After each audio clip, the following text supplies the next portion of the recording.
ونؤمن به ونتوكل عليه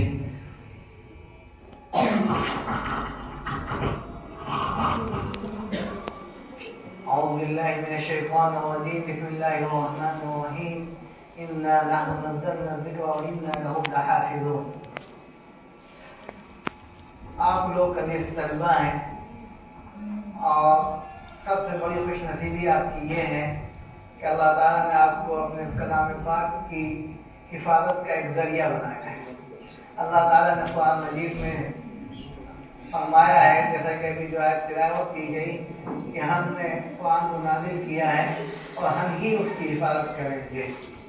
حفاظت کا یہاں سے تعلق ہے، اللہ تعالیٰ نے حفاظت کے لیے اسباب کو متعین کر رکھا ہے.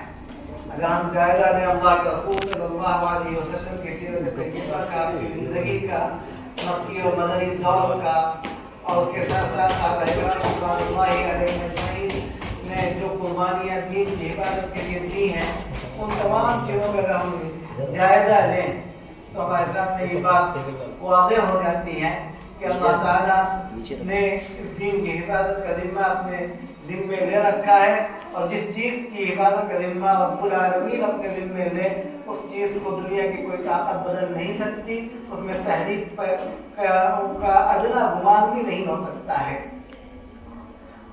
سب سے بڑی خوش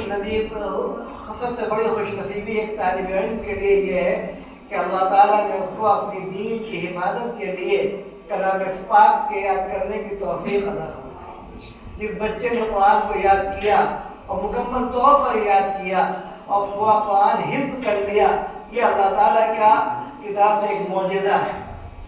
آپ دیکھیے، تمام کتابیں دنیا میں پائی جاتی ہیں، تمام ادیان پائے جاتے ہیں، لیکن کسی بھی دین میں اس طریقے سے ان کی کتابوں کی کوئی کو یاد کرنے کا کوئی جذبہ موجود نہیں ہوتا ہے.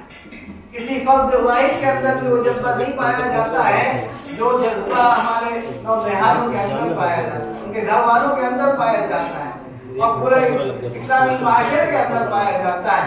عالمی یہ کوشش کرتا ہے کہ وہ اپنے بچے کو دین کی تعلیم کے ساتھ سب سے پہلے قرآن کی حفظ کی تعلیم دلائے، اور یہ بہت بڑی نعمت ہے.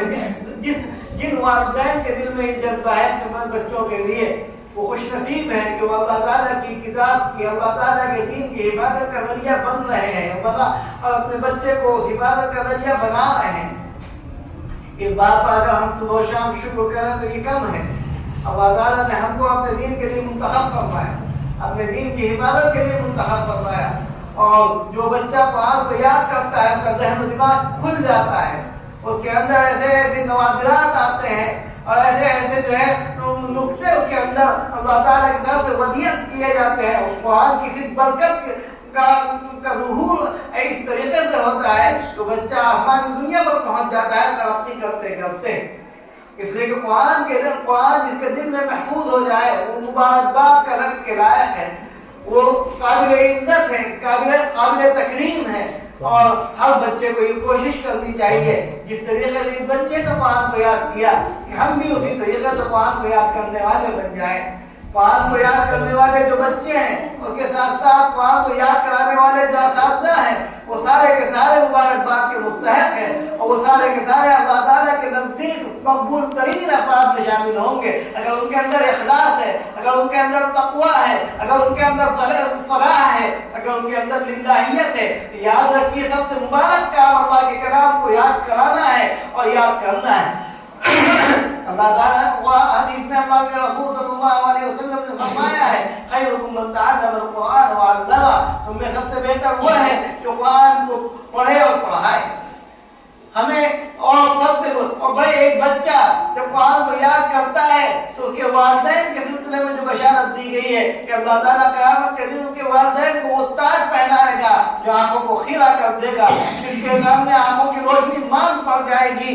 یہ کتنی بڑی نعمت ہے. اگر ایک بچہ قرآن یاد کرے، صرف ایک چیز ایسی ہے قرآن کا یاد کرنا جس کی بنیاد پر والدین کا حق ادا ہو سکتا ہے، ورنہ والدین کا حق کبھی زندگی میں نہیں ادا ہو سکتا.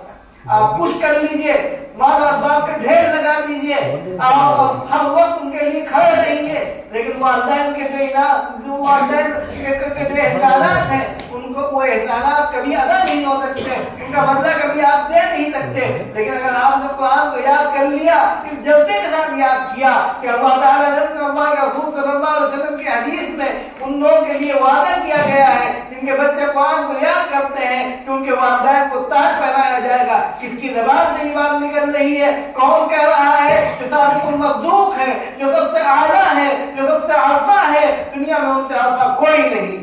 अल्लाह ताला के बाद सबसे बड़ा मकाम उन्हीं का है, वो कह रहे हैं, उनकी ज़बान से निकला हुआ एक एक लफ्ज़ सच्चा है, और जो उसकी सच्चाई पर जिसको शक शुबा हो उसके ईमान में शक। वो कह रहे हैं कि अल्लाह ताला उसको ऐसा ताज पहनाएंगे जो आंखों को खीरा कर देगा, जिसकी रोशनी में आंखों की रोशनी मांग पड़ जाएगी। याद रखिए, आप इस जज्बे के तहत बात को याद करिए कि आप अपने वालिदैन के हक को अदा करने वाले बन जाए।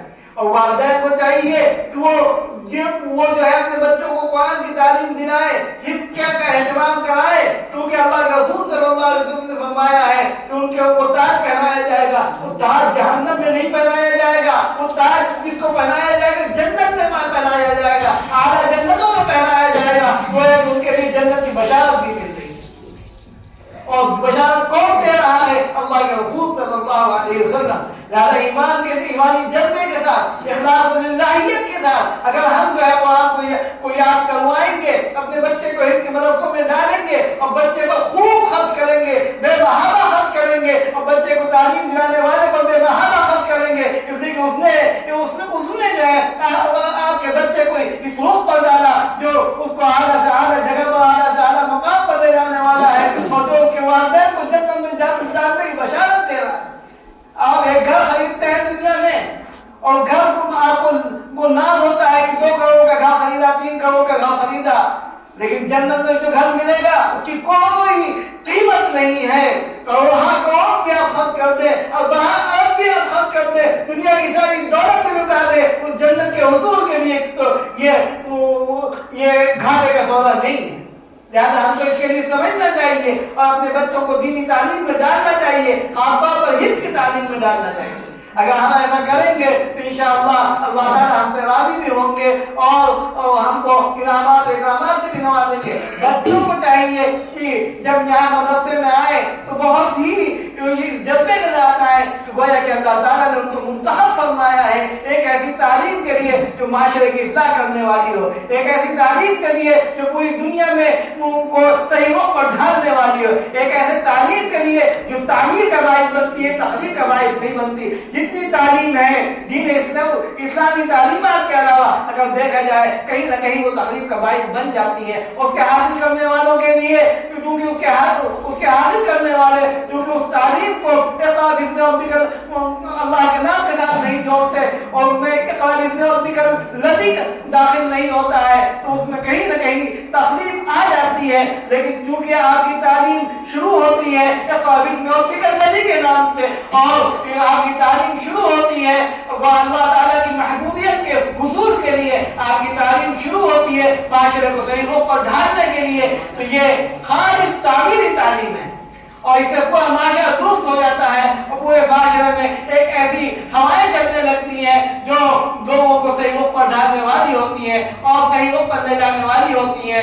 हमें इन तमाम बातों को समझना चाहिए। बच्चों को जब मदरसे में आए तो उनके अंदर एतमाद होना चाहिए, आपके अंदर एतमाद होना चाहिए। आप समझिए कि आप सबसे आला तालीम हासिल कर रहे हैं, आप कभी किसी से मरूफ मत होइए, आप मुतासिर करने वाले बनिए, मुतासिर होने वाले मत बनिए। अभी आप बच्चे हैं, अभी आप आगे बढ़ेंगे और इंशाअल्लाह आपके जरिए पूरे माशरा दुरुस्त होगा, आप तालीम का काम करेंगे और आप जो है आगे बढ़ते चले जाएंगे। और जब आप आगे बढ़ेंगे तो आपके हाथ पर आपको पूरी उम्मत देखेगी और आपको देखकर वो अपना रास्ता तय करेगी। लिहाजा आपको भी समझना चाहिए कि आपको अल्लाह के रसूल सल्लल्लाहु अलैहि वसल्लम की सुन्नत के मुताबिक अपनी जिंदगी को ढालना है।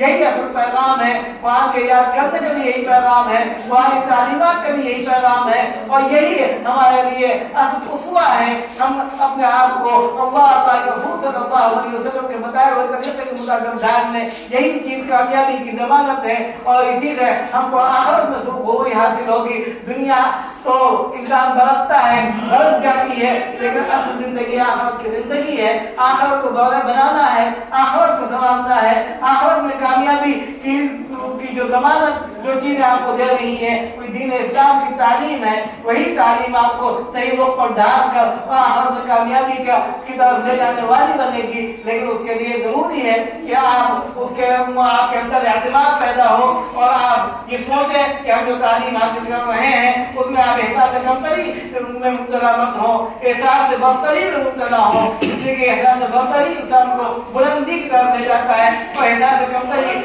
जो वो पसमाई की तरफ ले जाता है। यही पैगाम है, इसी के मुताबिक हमको अपनी जिंदगी को ढालना चाहिए। हम अगर ऐसा करेंगे तो इंशाअल्लाह कामयाब होंगे।